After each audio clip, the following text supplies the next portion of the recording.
Bonjour à tous les amis. Alors aujourd'hui on va parler qui sont les perdants et qui sont les gagnants pour l'Euro 2021. Bien sûr l'Euro 2020 qui a été reporté d'un an. Et on va parler qui sont les gagnants et qui sont les perdants en équipe de France. Alors pour les gardiens, je pense qu'il n'y aura pas de souci pour Hugo Lloris qui sera toujours numéro 1. Mais après, j'ai bien peur pour que Steve Mandanda, qui devrait être numéro 2, fasse la même saison qu'il ait fait l'an dernier. Je pense qu'il aura un peu plus de mal. Après, quoique, on ne sait jamais. Mandanda voudrait faire l'Euro, parce que normalement l'Euro, ça aurait dû être sa dernière compétition. Et puis après, il aurait annoncé sa retraite internationale. Après, peut-être que Mandanda sera pris, mais j'ai bien peur que sa place de numéro 2 soit quand même compliquée. Et je pense que même la place de numéro 3 sera compliquée parce que je pense que Areola peut revenir, Maignan peut revenir, et il y a des gardiens comme Lecomte, voire Lafont, voire Larseneur, des gardiens qui peuvent être un peu meilleurs que Steve Mandanda et qui pourrait l'écarter de l'équipe de France. Pour les défenseurs côté centraux, on va commencer. Alors là, je pense qu'il n'y aura pas de soucis. Je pense qu'il y aura toujours Raphaël Varane, il y aura toujours l'anglais, il y aura toujours Kipembe, à mon avis, qui va faire son retour dans l'équipe de France. Après, c'est Samuel Umtiti. S'il a toujours ses problèmes de genoux, peut-être que ça va perturber, peut-être qu'on pourrait avoir un camarade de Marseille qui pourrait venir entrer dans cette sélection, voire, voire Zuma, mais bon, après, a priori, ça devrait toujours être Samuel Umtiti. Pour les défenseurs droits, je pense que ça serait toujours Pavard et Dubois qui seraient en avance, mais je pense que Sidibé n'a pas dit son dernier mot. Parce que Sidibé, qui peut se dire que si l'Euro est en 2021, si Dubois ou Pavard fait une mauvaise saison, est-ce que Sidibé pourra espérer l'équipe de France, revenir en équipe de France? C'est possible. Après, nous avons Aguilar, peut-être, mais Aguilar de Monaco part de plus loin.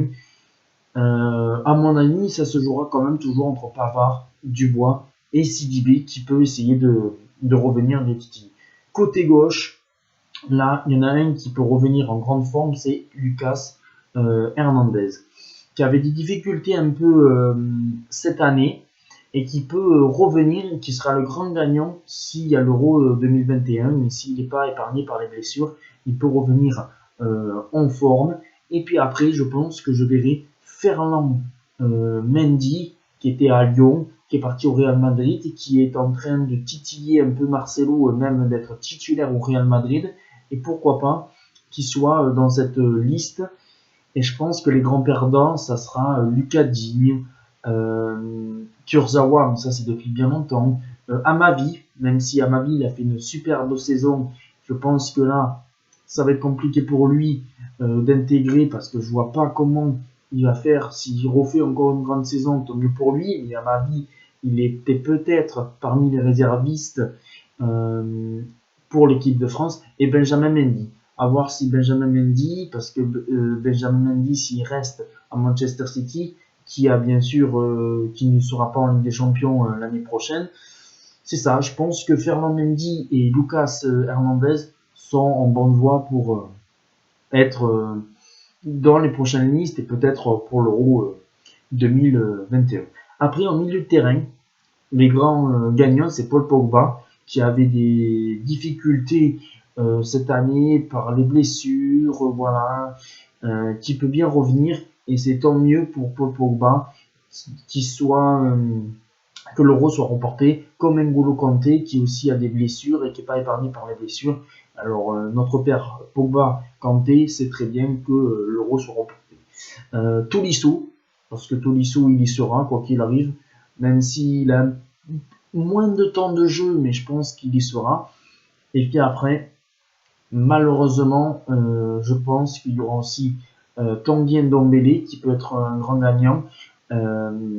Si s'il fait une bonne saison et si Tottenham fait une bonne saison et que Tanguy Ndombele essaie de progresser, il y a Eduardo Camavinga aussi qui peut faire progresser. Je pense que Camavinga, s'il reste une saison supplémentaire à Rennes, pourrait peut-être être dans cette équipe de France.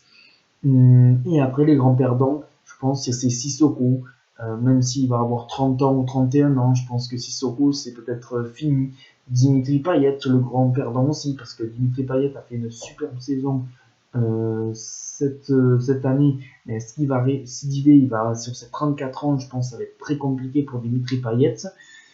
Et puis après, je pense Matuidi. Matuidi, ça va être très difficile, même si ça pourrait être sa dernière Coupe du Monde. Je pense pour Matuidi, ça va être aussi très compliqué. Alors voilà, je pense que ça va être les grands perdants. Et côté attaquant, je pense que pour Olivier Giroud, ça c'était un mauvais signe. Parce qu'Olivier Giroud, il était en bonne voie. Didier Deschamps avait parlé avec Franck Lampard de pourquoi pas d'avoir un peu plus de temps de jeu. Il a de nouveau eu du temps de jeu. Olivier Giroud risquera de partir au mois de juin libre dans un autre club. Et à 34 ans, j'ai peur que Olivier Giroud ne soit pas dans cette liste. Et les grands gagnants, là, c'est aussi pour Antoine Griezmann, qui a du mal à s'adapter dans le jeu du Barça et qui aura une saison supplémentaire pour s'adapter avec le Barça et qui sera vraiment meilleur. Voilà, Ousmane Dembélé qui est blessé, et s'il est épargné par les blessures, il pourra peut-être revenir à son meilleur niveau. Florian Thauvin qui est blessé, qui revient, et ben c'est une très bonne nouvelle que l'Euro soit l'année prochaine. Kingsley Coman, ça peut être pas mal aussi s'il est épargné par les blessures, et je ne lui souhaite pas qu'il ait une blessure, ça peut être positif. Voilà, il y a beaucoup de points positifs. Thomas Lemar qui est pas très bon et qui a du mal à s'adapter avec l'Atlético de Madrid, ça peut être aussi un point positif. Pour Ben Yedder aussi, pourquoi pas. Pour Mbappé, de savoir est-ce qu'il va être sur un côté ou dans l'axe. Et après, surtout pour des Lacazette, des Moussa Dembélé, parce qu'on ne sait jamais si Olivier Giroud, pour ma part, est le grand perdant que l'Euro se fasse pas. Peut-être Moussa Dembélé pourrait s'adapter au jeu de l'équipe de France, à Sébastien Haller. Je pense qu'il peut avoir des petites surprises. Dites-moi en commentaire si vous voyez des surprises. Est-ce que vous pensez que Mandanda sera là? Est-ce que vous pensez qu'Olivier Giroud sera là?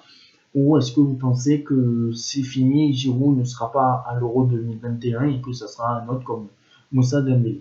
Je ferai une prochaine vidéo qui va arriver très vite en comparant quelle est la meilleure équipe entre France 98 et France 2018. Je vous embrasse à tous les amis et surtout un conseil, restez bien chez vous, respectez les règles, sortez juste pour faire quelques courses. On aime le sport, on aime le foot et là surtout restez chez vous pour la santé.